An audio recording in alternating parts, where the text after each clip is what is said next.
If a capuchin came at me with a cold sore, I'd probably shoot first too. Absolutely. Absolutely.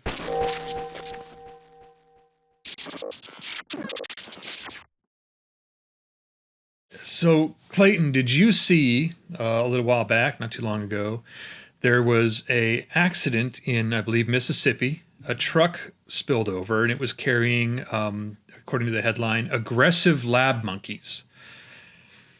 I only know this because you sent me the headline, and when you send me news stories, I really try not to read into them because I don't I don't want to know what actually happened. I do have a question for you. Do you think there are any other kinds of lab monkeys other than aggressive? I would think anything in a lab is aggressive if it's not wearing a lab coat to begin with. I think I saw one of the cages busted open, and if you're squeezing a monkey in there, that monkey's going to get aggressive. Absolutely. As a small cage. And then on top of them being ill-tempered, they were also infected with hepatitis C, herpes, and COVID. Now, I don't know if all of the monkeys had all three, if they were in batches or there was some kind of evil Venn diagram of like contagion going on. Yeah.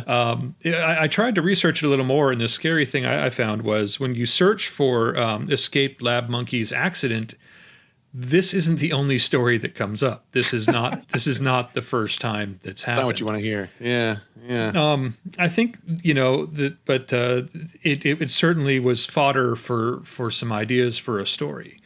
Sure. I wanted to see what you thought of it. Well, I want to hear what you thought of it. You've had time to process a little bit more. You're the one who shared it, so I imagine you probably have some good ideas. So you say yours first, and then, as usual, I will steal yours and pretend they were mine. Well, I think we could build on it. I think it's a collaborative thing here. I think the first, I saw Outbreak. You saw Outbreak. We all saw Outbreak. What was the Project X? We've seen those.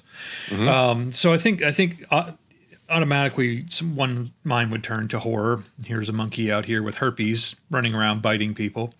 Yeah. But I think there's a more inspirational tale to be told, really. I think you should look at it as, now one of the details of the story is most of the monkeys were euthanized on the spot, but one got away. Mm-hmm. And I think you could look at it as more of like a Homeward Bound kind of story.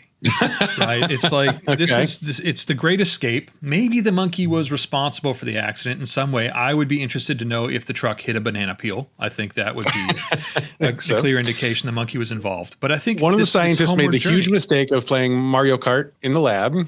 And this is what gave the monkeys the idea. They are like, wait a minute, guys, I've got a plan. Exactly. Unfortunately, it took out 49 of his compatriots. But I think there's something inspiring about this monkey trying to find his way home. And maybe that's the story you tell, more of, it could be almost a children's tale. It's kind of like Curious George, but maybe it's like, Curious George Gets Herpes is the name of this one, and he's I think that's we'll workshop the title a little bit. Well, you're right. I think herpes is a little harsh. I always found chlamydia to be the funniest of the STDs, so maybe Curious George has chlamydia.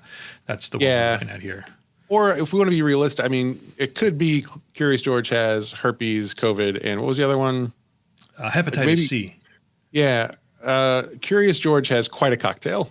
Yeah, Curious George is not long for this world. So I want to, obviously, like I know how this story ends, I think, but let's take the journey to get there. So where do you think this monkey, where's his home? Where does he call home? Did they take him, is he an international monkey, or is he a domestic Curious George style monkey?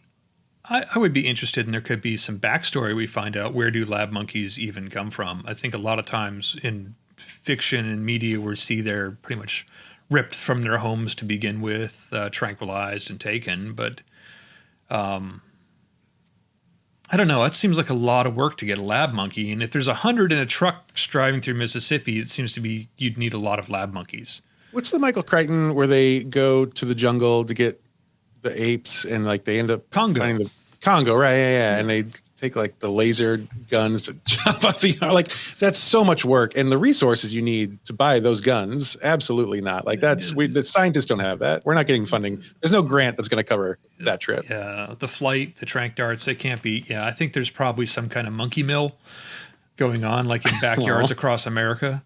Yeah, it's all these chicken coops that have popped up lately those are a disguise. It's covered. They're not. Yeah. They're not. No one.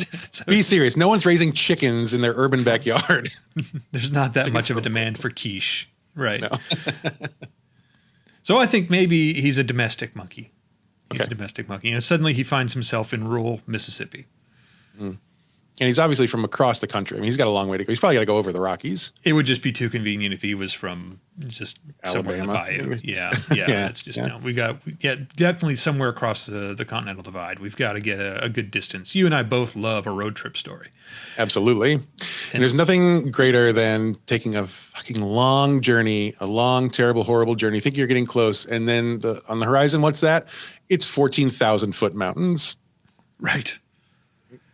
We got to get him over those mountains.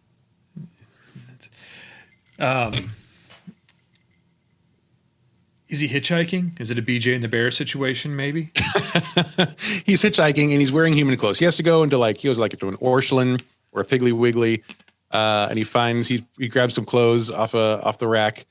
Tries to disguise himself as a farmer. Absolutely hitchhikes, and he gets pretty far that way.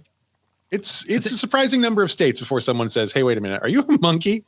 I have no reason for this, but I think his alias is Jeremy.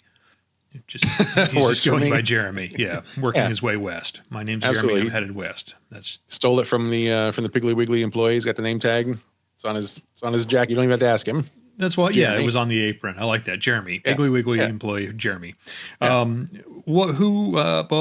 I see this as certainly a heartwarming family film.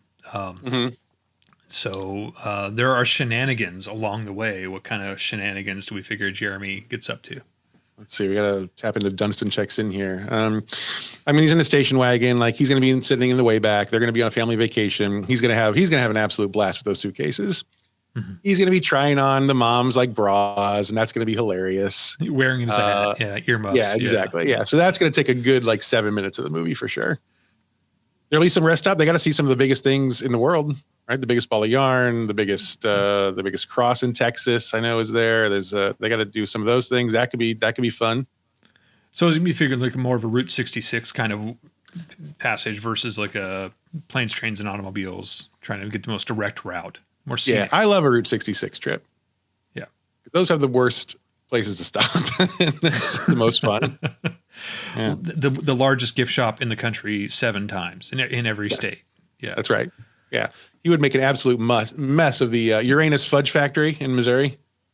That would be a fun one. The Uranus Fudge Factory. Are you not familiar with the town of Uranus in Missouri, Ben? I have never seen Uranus. On the way down from my end, going down to Branson, there's a town that was not always called Uranus, but somewhere in the last 10 or 15 years, it has become the Uranus, and the big claim to fame is now Uranus Fudge Factory. It is a town that has become a tourist stop by making anus jokes. Which was first, the Fudge Factory or the changing of the name?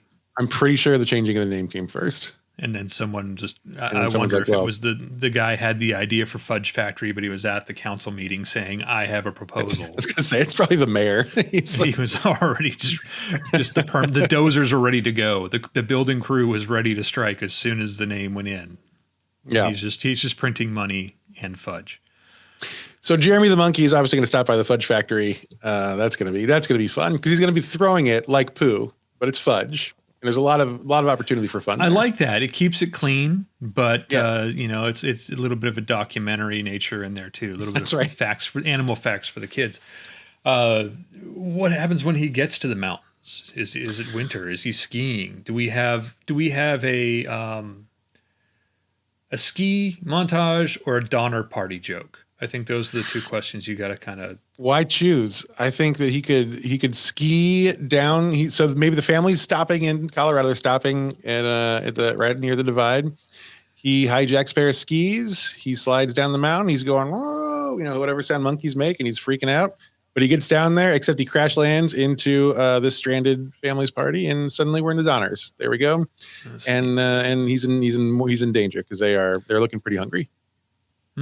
So he's out of there. He skedaddles. He finally makes it west. When he finally gets to his destination, I think what we have to see more than anything is growth from Jeremy. That's true. That's true. There has to be an arc, right? Monkey. And I think what we have found is he's learned to accept who he is, with the hepatitis C, with the herpes, with the COVID, but he has lost his aggressiveness. I think that's where he's really developed. Yeah, good. Yeah, it's a heartwarming story. The family helped him find out who he is. I think he got a lot of the whole anger and rage out of the system when he slaughtered the Donner Party family. Down there, he got that really took a lot out of him. That lowered his bloodlust quite a bit. Yeah, I don't know how we're going to film that one in the for a family movie, but that's the director's problem.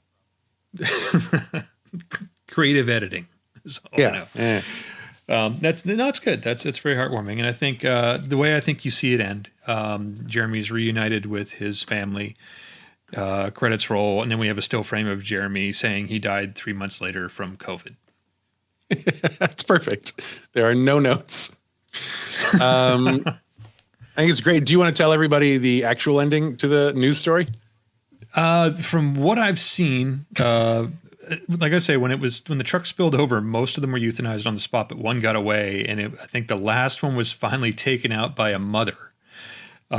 Just her daughter was playing in the front yard, and they spotted the monkey, and she pulled out the gun, and just Jeremy spoke in class that day. That's all there is to it. He tried to join the family. He tried to have a heartwarming adventure, and Mississippi was having none of it. None of it at all. She said she just did what every mother would do.